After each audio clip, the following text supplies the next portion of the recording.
Welcome back. It is that time of year again. Thousands of football fans will return to Tiger Lane as the Memphis Tigers play their first home game next week.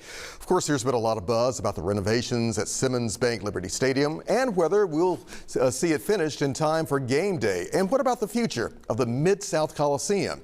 Corey Strong is among those keeping a very close eye on that project. He is the president and founder of the Mid-South Coliseum Conservancy. Corey, welcome. Always good to see you. Good to see you, brother. It's been too long, man. It's been too long. It has been too long. Yeah. Let's first and foremost, let's talk about the Mid-South Coliseum. It seems like we're hearing more discussion these days with city leaders. Is that a positive sign for where you stand or what? It is absolutely a positive sign. I think we can get into what the project is about, but there is a fiscal imperative right now for there to be some type of tax revenue generating activity happening at Liberty Park. I think in the design and the build out of the Mid-South Sports and Event Center, the Youth Sports and Event Center, it contemplated that footprint would create tax revenue to pay for it. Those bond payments are coming up, and I think the city leaders on city council are being proactive along with the administration to figure out how to do so. There's another development on the other side that potentially is going to do it, but you have this great big building with good roots and good bones, and I think it's time to put some revenue activity in that. That's what I wanted to ask you about. Should we really try to reimagine the Mid-South Coliseum? Because for those of us who've been around the block a time or two, we know the history there. Absolutely. When it comes to the concerts, when it comes to the music, the wrestling, just to name a few. Should it be really reimagined, and should we go in that direction, especially with our tax dollars being stretched pretty thin? I absolutely believe we should go in that direction. And I think the right question to really ask is what's possible. Memphis has a reputation over the past several years of reimagining several buildings to the tune of international recognition. I mean, what we've done at the Crosstown Concourse, but in a number of kind of Tennessee Brewery and a number of other buildings, we've reimagined in a meaningful way where we've kept the identity of what Memphis has been, but also reimagined a purpose for the future that has brought benefit to the community. This is maybe the most culturally relevant building in the history of Memphis, in the sense that it was the first major construction project that contemplated integrated audiences in the city of Memphis, right? And if you look at the kind of those initial announcements when they built it, it talked about a building for the people, right? And so that's what that building is, what it represents. And you hear a number of people talk about concerts. When I was talking to city council, we were talking about graduations, and then me and Councilman Green were looking at each other like the White Station graduations back in the 90s. I felt old, but yeah, like it's a meaningful place. And we also know the Beatles played there. It was 60 years ago, August 19th, 1966. Oh, you know dates. I don't go back that far. I'll have them legs. Yeah, exactly. Just throwing that in there as well. But what about the bigger picture of that area as a whole? Because we've also heard about Liberty Park and what happened there. It seems like there's been no real development of Liberty Park. Sure, I know that the mayor's administration is looking to kind of rethinking all of the efforts around Liberty Park, including that development. I don't know that development necessarily did, but I do know that they might go another direction to consult. I don't know the specifics of that, but I know they're really rethinking it. But what I would say is there's never been a meaningful effort to look at the Coliseum and what's possible there.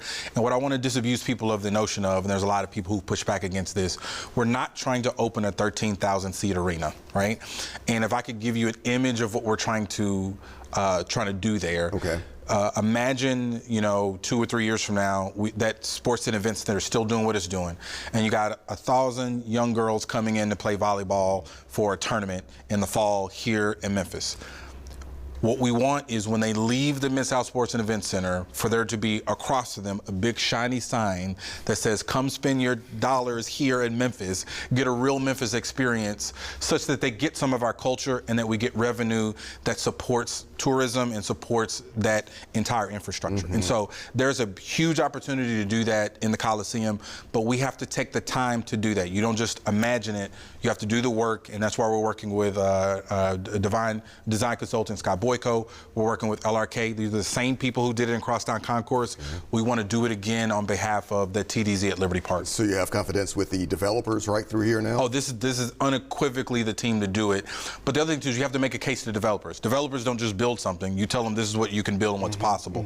So we want to make that decision easy for them. Not only tell you what can go in the building, not only tell you that the building can support it and how much it costs, but also how much money will it make? If we do this and people are coming through those turnstiles and spending their money, they're at, Shake Shack, which we don't have one in Memphis, and buying their hamburgers between games, or they're coming to the Hip Hop Museum or whatever it is. You really are thinking big. How much money does it generate? And I think that's the key to get a developer to be like, oh, I see how I can make money on that. Let's go forward. One last thing, what are you hearing about the stadium itself? We know Tiger Lane, University of Memphis football will be playing there in just about a week or so. Sure. Where are things standing with the stadium renovation? So that is a University of Memphis answer since they've taken over, and I think that was part of Fred Smith's design, is to make them the stewards of that. I know they're making progress. I don't know the specifics of that progress, but as a Memphis Law alum and a lifelong Tiger fan, I am looking forward to taking advantage of that, and people need to go out and buy tickets and support these things we're doing. We always hear that's prime real estate. That's the heart of Memphis, as some people call it. Yep. Does it really need to be redeveloped and taken to a whole new level? I absolutely think so. Tourism continues to be one of our top industries. You think about next year. Next year is the 50th anniversary of Elvis's death, and I think it's going to be a big tourism year for that. But there's not going to be a 75th like the 50th, right? Like, I think some of the things that Memphis has hung its hat on are waning, and there's another generation. And I think we owe it to the younger generation to create a Memphis for them that contemplates our history, but also is aspirational about our future. Why are you so passionate about this? I believe in people bringing their best efforts and their best thinking on behalf of the city, and also planting things in the root, in the soil of the city that future generation can benefit. It's about legacy, right? It's not my legacy, it's the legacy of this place.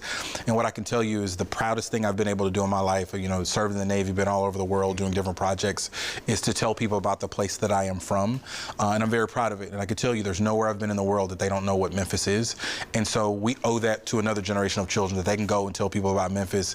I know where you're from, I've heard about it, and it's a place I want to see. And I think this has the potential to do that. Confident we will get there with the leadership we have in place? I know unequivocally City Council is committed to it, and we're going to help. We're going to help support that every day with the work that we're doing. Corey Strong. Hey, appreciate you, Doctor. Thank you. Thank you so much.